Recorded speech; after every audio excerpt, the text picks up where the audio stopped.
Bismillahirrahmanirrahim. Alhamdulillah nahmaduhu wa nasta'inuhu wa nastaghfiruh wa na'udzu billahi min syururi anfusina min sayyiati a'malina may yahdihillahu fala mudilla lahu wa may yudlil fala hadiya lahu. Asyhadu an la ilaha illallah wahdahu la syarika lahu wa asyhadu anna Muhammadan 'abduhu wa rasuluh. Amma ba'du. Assalamualaikum warahmatullahi wabarakatuh. Para pemirsa sekalian, para santri ma'atur dan bimbingan Islam yang dimuliakan Allah Subhanahu wa taala, kita akan kembali melanjutkan pelajaran kita, pelajaran adab dan akhlak. Dan pada kesempatan kali ini kita akan melanjutkan pelajaran kita dalam pembahasan tentang adab, wabil khusus adabul muslim wa huququhu. Adab kita kepada sesama kaum muslimin dan hak-hak mereka yang wajib ditunaikan. Hadirin sekalian yang dimuliakan Allah Subhanahu wa taala, keislaman seseorang di antaranya mengandung konsekuensi ketika seorang muslim dengan muslim yang lainnya dia adalah bersaudara. Seorang muslim dengan muslim yang lainnya dia adalah bersaudara. Dan kaitannya dengan hal tersebut ada hal-hal khusus yang harus dipenuhi seorang muslim dengan muslim yang lainnya. Ada adab-adab khusus yang harus dipenuhi seorang muslim dengan muslim yang lainnya. Dan ini merupakan ibadah kepada Allah. Dan ini merupakan ibadah kepada Allah Subhanahu wa taala. Dia mendapatkan pahala apabila dia melakukannya. Dia akan semakin dekat dengan Allah apabila dia melakukannya. Dia mendapatkan dosa apabila dia meninggalkan adab-adab tersebut dengan sengaja. Maka inilah di antara kebaikan Islam, mempersaudarakan manusia satu dengan yang lainnya dan mengajarkan, dan Allah Subhanahu wa taala mengajarkan adab agar mereka saling mencintai, agar mereka saling menyayangi satu dengan yang lainnya kepada sesama muslim. Di antara adab tersebut yang tadi seorang muslim mesti melakukannya untuk menjalankan ketaatan kepada Allah Subhanahu wa taala. Di antara adab tersebut adalah ayusallima alaihi idza laqiyahu qabla ayyukalimahu. Dia memberi salam apabila ketemu dengan sesama muslim sebelum dia bicara apa-apa. Dia katakan kepada saudaranya ketemu, assalamualaikum warahmatullahi atau assalamualaikum warahmatullahi wabarakatuh atau assalamualaikum. Maka dijawab wa yusafihuhu, dan dia kemudian jabat tangan apabila dia laki-laki dengan laki-laki atau perempuan dengan perempuan, atau dia masih mahramnya, dan dijawab dan menjawab salam saudara kita yang memberikan salam kepada kita, dijawab. Kalau bisa lebih baik, lebih baik. Saudara kita mengatakan assalamualaikum, dijawab waalaikumsalam warahmatullah. Kalau mengatakan assalamualaikum warahmatullah, dijawab waalaikumsalam warahmatullahi wabarakatuh. Jawab dengan jawaban yang lebih baik daripada yang dia sampaikan. Allah Subhanahu wa taala berfirman dalam sebuah hadis, wa idza huyyitum bi tahiyyatin. Allah berfirman dalam ayat Al-Qur'an di surat An-Nisa ayat 86, wa idza huyyitum bi tahiyyatin fahayyu bi ahsana minha aw rudduha. Apabila kalian diberikan penghormatan dengan sebuah penghormatan, maka balaslah dengan yang lebih baik atau balaslah minimal yang semisal. Kalau bisa lebih baik, maka sampaikan balasan salam dengan balasan yang lebih baik. Demikian pula Nabi SAW bersabda, menjelaskan kepada kita adab siapa yang seharusnya memulai salam terlebih dahulu. Kata Nabi SAW, yusallimur raqib 'alal mashi. Orang yang berkendara, dia mengucapkan salam kepada orang yang jalan kaki. Jadi kalau kita berkendara, naik motor, ada orang yang jalan kaki, maka adabnya kita yang salam terlebih dahulu pada orang tersebut. Bagaimana kalau kita keduluan? Ya sudah, Tapi adabnya kita yang lebih dahulu mengucapkan salam pada orang yang sedang berjalan. Wal masyi 'alal qa'id. Orang yang jalan mengucapkan terlebih dahulu salam kepada orang yang duduk. Kita sedang jalan, kemudian ketemu orang yang lagi duduk. Maka yang menjadi adabnya adalah yang jalan ini yang ngasih salam duluan. Kalau keduluan, ya sudah, rezeki dia, Masya Allah, dia memulai salam, memulai kebaikan. Wal qalil 'alal katsir. Dan yang sedikit memulai salam terlebih dahulu daripada kumpulan yang banyak. Kita sendirian, ada orang lagi ngumpul. Siapa yang memulai salam? Kita duluan, assalamualaikum. Maka nanti yang lain menjawab orang-orang itu, waalaikumsalam warahmatullahi wabarakatuh. Atau kita jalan berdua, ada orang berlima. Yang berdua ini yang duluan mengucapkan salam, adabnya. Demikian pula Nabi SAW bersabda dalam satu hadis, Innal malaikata ta'jabu minal muslim yamurru 'alal muslim wa la yusallimu alaihi.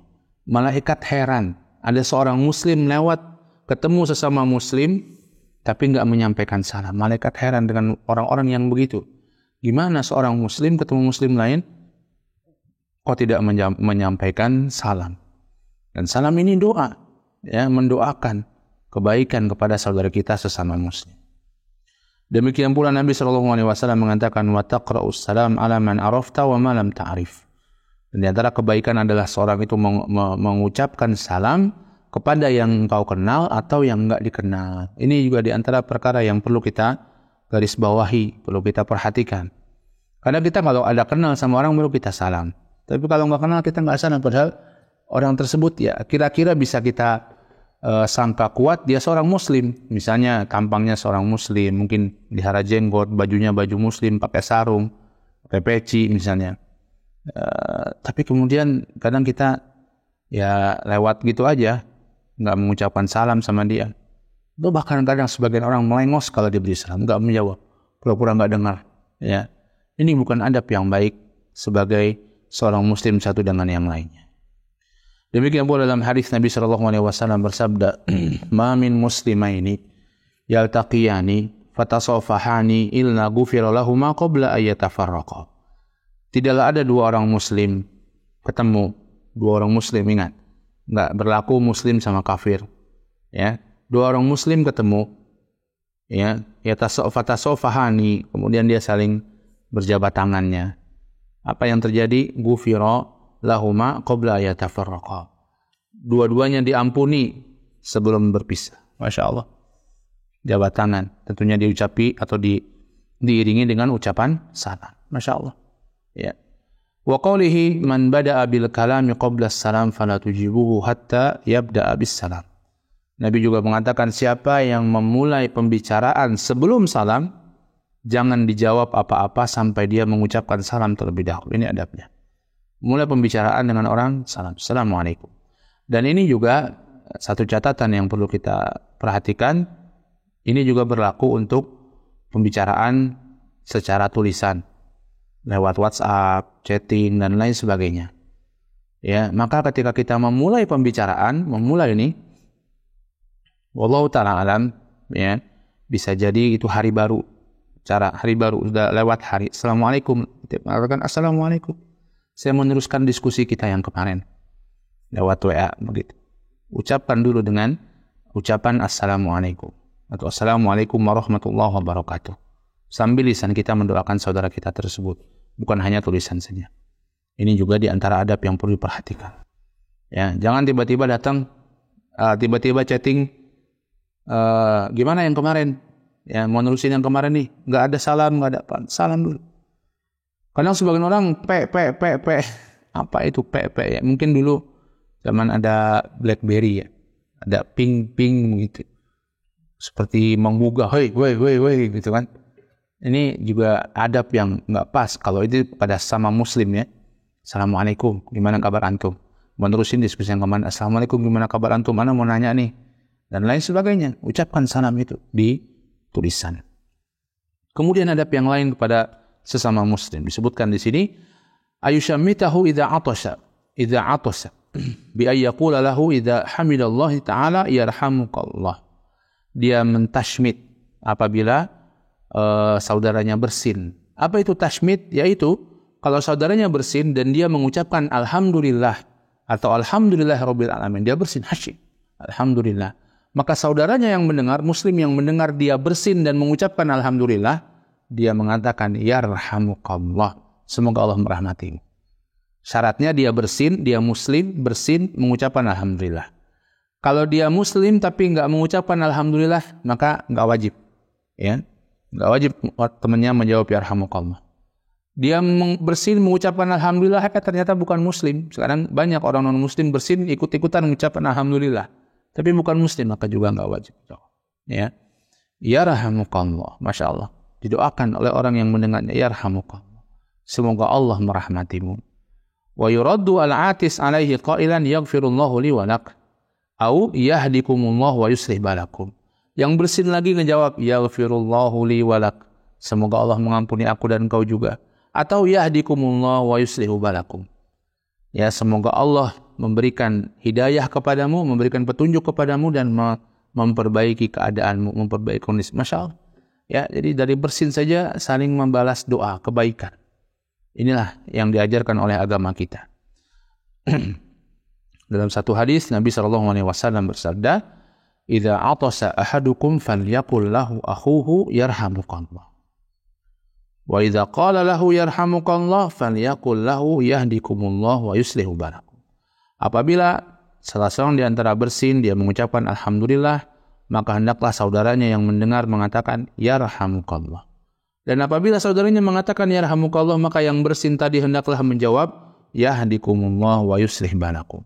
Semoga Allah memberikan petunjuk kepadamu wa yuslih balakum. Dan semoga Allah memperbaiki keadaan. Dalam hadis yang lain dari sahabat Abu Hurairah radhiyallahu taala anhu, beliau mengatakan, "Kana Rasulullah sallallahu alaihi wasallam idza atasa wada'a yadahu aw thawbahu ala fihi wa khafadha biha sautahu." Nabi sallallahu alaihi wasallam itu apabila bersin, beliau meletakkan tangannya atau bajunya ke mulutnya. Ditutup sama Nabi sallallahu alaihi wasallam kalau bersin. Ya, atau bajunya ditutup kalau bersin. Dan begitulah Anda bersin, jadi nggak kemana-mana. Ya ludahnya, apalagi kadang bersinnya mungkin baru pagi-pagi, belum sikat gigi, ya menimbulkan bau yang tidak sedap, ditutup sehingga tidak tersebar bau tidak sedap tersebut. Wa khafadha biha sautahu, dan Nabi berusaha memelankan suaranya. Sebagian orang kadang kalau bersin bikin kaget, wacing, sampai dengar menggema ke seluruh ruangan begitu ya. Nah, ini juga satu hal yang kurang baik.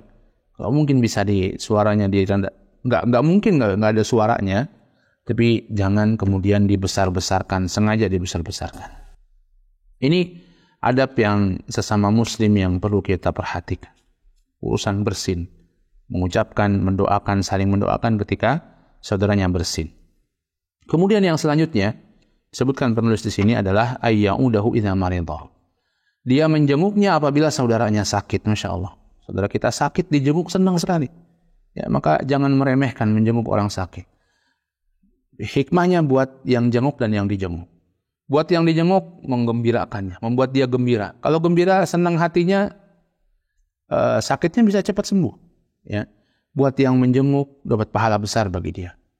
Melembutkan hatinya. Lihat orang sakit, bahkan kadang masuk ke rumah sakit, lihat orang sakit, ada yang sudah tua, ada yang masih muda, ada anak-anak. Tapi Allah berikan pada kita kesehatan, maka Masya Allah. Menjenguk orang sakit ini besar faedahnya. Wa yad'u lahu bisyifa, dan doakan dia kebaikan, jangan lupa. Ketika menjenguk orang sakit, jangan sekadar jenguk, ya, ngobrol-ngobrol sedikit, kalau memang dia mau diajak ngobrol, ya, sampaikan perkataan-perkataan yang baik, ya, dan doakan. Demikian pula di antara hal lainnya yang mungkin perlu kita perhatikan ketika menjenguk orang sakit, ingatkan untuk ibadah, tetap mengerjakan ketaatan kepada Allah Subhanahu wa taala. Liqaulihi sallallahu alaihi wasallam, berdasarkan sabda Nabi sallallahu alaihi wasallam, haqqul muslim 'alal muslim khams. Hak muslim atas muslim yang lainnya ada 5. Raddus salam, menjawab salam. Tadi sudah kita bahas. Wa iyadatul marid, dan menjenguk orang sakit. Ini yang di antara yang disebutkan Nabi, hak muslim yang wajib ditunaikan muslim yang lainnya ada 5. Raddus salam wa iyadatul marid, dan menjenguk orang sakit. Nabi SAW juga bersabda kepada Barra bin Azib, atau kata Barra bin Azib, ya, kata beliau, amarona Rasulullah bi'iyadatil marid. Rasulullah SAW memerintahkan kita untuk menjenguk orang sakit. Di antara hal yang diperintahkan oleh Nabi SAW untuk urusan muslim satu dengan yang lainnya adalah menjenguk orang sakit. Nabi SAW juga bersabda dalam hadis yang lain, udul marid wa atimul ja'i wa fukku al-ani. Jenguklah orang yang sakit, wa atimul ja'i, beri makan orang yang kelaparan, wa fukul ani, dan bebaskan tawanan. Akhlak-akhlak mulia yang semuanya dimotivasi oleh Nabi SAW, ya, kepada umatnya untuk melakukannya. Jenguklah orang sakit. Dalam riwayat Aisyah radhiyallahu taala anha, beliau mengatakan, anna Nabi sallallahu alaihi wasallam kana ya'udu ba'd ahlihi. Nabi sallallahu alaihi wasallam, ini bagaimana kalau kita mau mendoakan orang sakit, ya. Nabi sallallahu alaihi wasallam menjenguk sebagian keluarganya atau sebagian istrinya yang sakit. Fayamzahu biyadihi al-yumna. Maka Nabi SAW mengusap dengan tangan kanannya kepada orang tersebut, kepada yang dijenguk tersebut, wa yaqul, dan mengatakan, Allahumma rabban nas adhibil ba's iswi wa anta syafi la shifaa illa shifauka shifaan la yughadiru saqama. Ini bisa kita contohkan, bisa kita ikuti. Ditaruh, diusap sambil didoakan, Allahumma rabban nas, ya Allah Tuhannya manusia, adhibil ba's, hilangkan penyakit ini. Ishfi, sembuhkan ya Allah. Wa anta syafi, engkaulah as-syafi, yang maha penyembuh penyakit, yang menyembuhkan penyakit. La shifaa illa shifauka, tidak ada kesembuhan pada siapapun hamba-hambamu selain kesembuhan darimu ya Allah. Shifaan la yughadiru saqama, sembuhkanlah dengan kesembuhan yang tidak mendatangkan efek-efek yang buruk lainnya. Ini doa yang juga bisa kita panjatkan kepada Allah Subhanahu wa taala, dan bisa kita lakukan seperti yang dilakukan oleh Nabi SAW berdasarkan hadis ini. Kalau kita jenguk orang, ya, bisa bagian yang dia sakitnya, misalnya jenguk karena sakit perut, jenguk karena kecelakaan, sehingga di tangannya atau di kakinya ada luka, ya, maka kita bisa, bila memungkinkan, ya, kita bisa sentuh dengan tangan kita usap sambil berdoa, Allahumma rabban nas adhibil ba's ishfi wa anta syafi la shifaa illa shifauka shifaan la yughadiru saqama. Di antara hal yang lainnya disebutkan di sini, hak muslim satu dengan yang lainnya, ayyashhada janazatahu idza mata. Dia menyaksikan jenazahnya apabila dia meninggal. Datang menyaksikan jenazahnya, ya, maksudnya bukan sekedar datang duduk lihat-lihat saja, mensolatkan. Kalau bisa setelah mensolatkan, dia mengikuti jenazahnya sampai dikuburkan. Ya, maka Nabi SAW bersabda, hakul muslim ala muslim khams, hak seorang muslim dengan muslim yang lainnya ada 5 perkara. Raddus salam, kata Nabi, menjawab salam. Wa iyadatul marid. Kemudian yang kedua, menjenguk orang sakit. Yang ketiga, kata Nabi, wattiba'ul janaiz, dan ittiba'ul janaiz, mengikuti jenazah. Diikuti sampai mana? Sampai ke kuburannya. Ya, untuk melihat, menyaksikan proses penguburannya dan mendoakannya. Dan sebelumnya mungkin mensolatkannya. Ya, maka kalau kita takziah, jangan sekedar datang kemudian kita menghibur keluarga, mengucapkan kata-kata yang baik, itu bagus. Tapi diantaranya, solatkan saudara kita itu, solatkan dia. Ya, baik berjamaah atau mungkin sendirian atau mungkin dengan beberapa orang, solatkan. Sehingga kita pun mendapatkan keutamaan besar.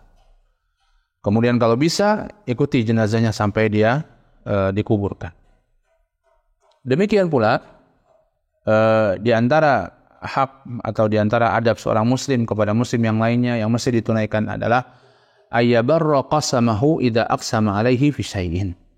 Dia menunaikan sumpahnya apabila dia bersumpah menjanjikan sesuatu kepada saudaranya. Ya, dia sumpah menjanjikan sesuatu, ingin memberikan sesuatu, saya sumpah kalau nanti begini saya akan berikan. Maka tunaikan hal tersebut. Ya, wa kana la mahdhura fihi, apabila dengan catatan tidak ada unsur-unsur yang terlarang, tidak ada unsur-unsur yang bahaya. Bersumpah tidak ada bahayanya, bukan merupakan hal yang terlarang, maka tunaikan sumpahnya, tunaikan janjinya tersebut. Fayaf'alu ma halafa lahu min ajrihi hatta la yahnatha fi yaminihi. Dia tunaikan sumpahnya agar jangan sampai dia melanggar sumpah. Ya, melanggar sumpah dalam urusan tersebut, dalam urusan dengan saudaranya. Ya, dan tadi di hadis Barra bin Azib, beliau mengatakan, amarona Rasulullah SAW bi'iyadatil marid wa tiba'il janaiz wa tashmitul atis wa ibraril muqsim wa nasrul madlum wa ijabatid da'i wa ifsya'is salam. Rasulullah SAW memerintahkan kepada kita dalam urusan sama muslim satu dengan yang lainnya, iyadatil marid, menjenguk orang yang sakit, wattiba'il janaiz, dan mengikuti jenazah, watashmitil atis, dan kemudian mendoakan orang yang bersin, wa ibraril muqsim, dan menunaikan sumpah, menjalankan sumpah apabila kita bersumpah untuk memberikan sesuatu kepada saudara kita sesama muslim, maka lakukan. Wa nasril madlum, menolong orang-orang yang dizalimi, perintah Rasulullah. Kalau saudara kita dizalimi, ditolong. Wa ijabatid da'i, dan menjawab panggilan, menjawab undangan, memenuhi undangan. Wa ifsya'is salam, dan mengucapkan atau menyebarkan salam. Ini perintah Nabi kepada Barra bin Adzib, kepada para sahabat, dan kepada kita semua umat-umatnya. Kemudian di antara yang lainnya, adab yang lainnya pada sama muslim adalah ayyan sohalahu idastan sohahu, menasehati apabila saudara kita meminta nasihat kepada kita dalam satu urusan tertentu. Mungkin kita dianggap berilmu, mungkin kita dianggap berpengalaman, mungkin kita dianggap punya wawasan tentang hal tersebut. Ya, saudara kita mungkin mau berkeluarga, kita Masya Allah mungkin dilihat anak banyak, istri banyak, begitu misalnya. Maka dia, Mas gimana sih caranya biar bisa, Pak gimana caranya biar bisa keluarga baik, keluarga langgeng, minta nasihat sama kita. Maka kita nasihatkan apabila saudara kita minta nasihat. Mungkin dia melihat kita punya usaha sukses, saudara kita ini mau memulai usaha, dia minta nasihat, Mas gimana sih biar usaha bisa sukses? Fansah lahu, nasihatkan dia kalau dia minta nasihat kita. Ya, yaitu apa? Dengan menunjukkan yang terbaik, menunjukkan yang benar. Ya, jangan justru disesat-sesatkan, dikasih jalan yang salah, dikasih ilmu yang nggak benar, jangan. Tunjukkan yang benar, tunjukkan yang terbaik. Begini loh, kalau mau usaha harus ada beberapa kuncinya. Yang pertama harus ulet, yang kedua harus jujur, amanah, yang ketiga harus ini. Usahanya apa? Ditanya usahanya, oh kalau usaha ini saya kenal tuh ada supplier yang bagus untuk bahan produksinya, dia orangnya amanah, bahan-bahannya bagus, nanti kamu bisa kontak dia, dan lain sebagainya. Apa yang mungkin dibutuhkan baik secara umum tentang bagaimana sifat pengusaha, bagaimana atau supplier-supplier yang mungkin bisa ini kan dia kenal orang-orang yang bisa membuat usaha dia baik. Sampaikan kepada saudara kita, nasihatkan ya kepada saudara kita kebaikan dengan menunjukkan yang terbaik dan menunjukkan yang benar. Jangan justru dikasih yang salah-salah, dikasih tahu yang sesat, dikasih tahu yang nggak benar, dikasih tahu yang membuat dia rugi. Jangan. Ya, ini keburukan. Yang keburukan dosa. Karena dia telah bukan hanya tidak menunaikan kewajiban, tapi dia telah mencelakai saudaranya. Nabi SAW bersabda dalam sebuah hadis, idza stansaha ahadukum akhahu falyansah lahu. Apabila saudara kalian meminta nasihat kepada kalian, maka nasihati dia. Ya, perintah dari Nabi SAW. Kalau saudara kita sama muslim minta nasihat kita, nasihati. Nabi SAW juga bersabda, ad-dinun nasihah. Agama itu adalah nasihat. Nasihat di sini para ulama menjelaskan keinginan yang terbaik untuk yang diberi nasihat, untuk objeknya. Kita ingin yang terbaik untuk saudara kita. Itu prinsip nasihat. Ingin yang terbaik untuk saudara kita. Wasu'ila liman, ditanya oleh para sahabat, untuk siapa nasihat itu ya Rasulullah? Faqala lillah, nasihat untuk Allah. Nasihat di sini jangan dipahami dalam bahasa Indonesia. Tapi tadi, keinginan yang terbaik untuk Allah. Kita beragama itu kita ingin yang terbaik untuk Allah. Wali kitabihi, dan kitabnya. Kita beragama itu, berislam itu ingin yang terbaik untuk Al-Quran, untuk kitab Allah. Wali rasulihi, dan nasihat untuk Rasulnya. Kita beragama itu ingin yang terbaik untuk Rasulullah SAW.